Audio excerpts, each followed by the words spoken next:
You can open your eyes. Here's what I want you to know. The box in your head, the box that your child, your case is carrying, is not a locked box with a lost key. It is not a locked box with a lost key. There is hope. You can find strength in that broken and beat up box.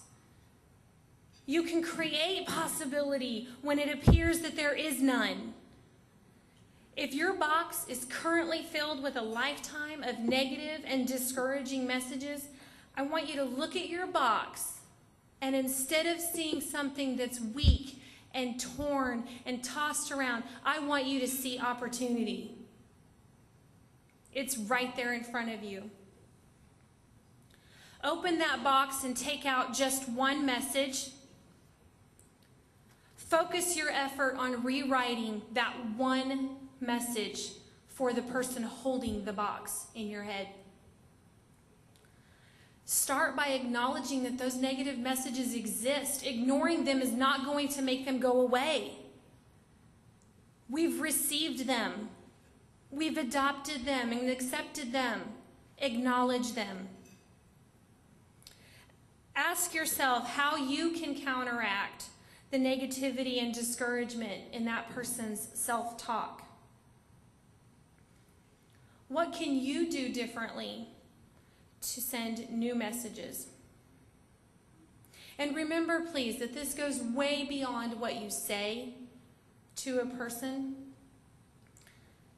Think about what messages you're sending in your decisions.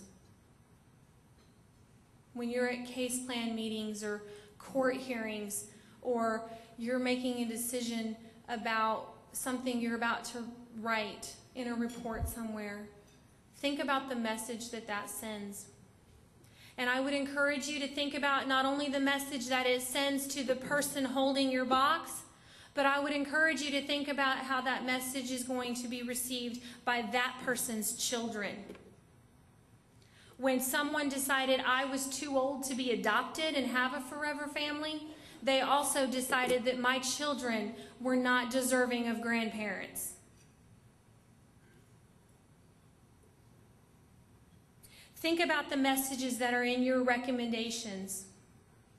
When you make a recommendation, ask yourself, if my recommendation becomes a court order, what message is that going to send to my birth family, to my child, to their relatives, and to their children's children?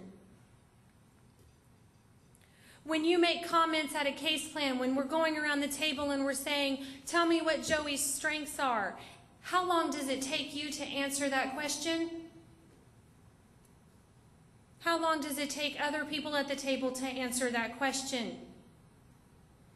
What is the message in that hesitation? What is the message that is sent when all the strengths we can think of about our children are that they have good hygiene? Think about the messages that you send in your comments. Think too about the messages that we send when we're talking about children or their family or their behavior, especially when we think they're not listening. It's that moment that they're probably straining their ears the most. Encourage possibility and opportunity in your children. When your child or youth behaves according to a negative message or belief, confront it. Point it out to them. Let them know, hey, that's not true. And here's why I know that's not true.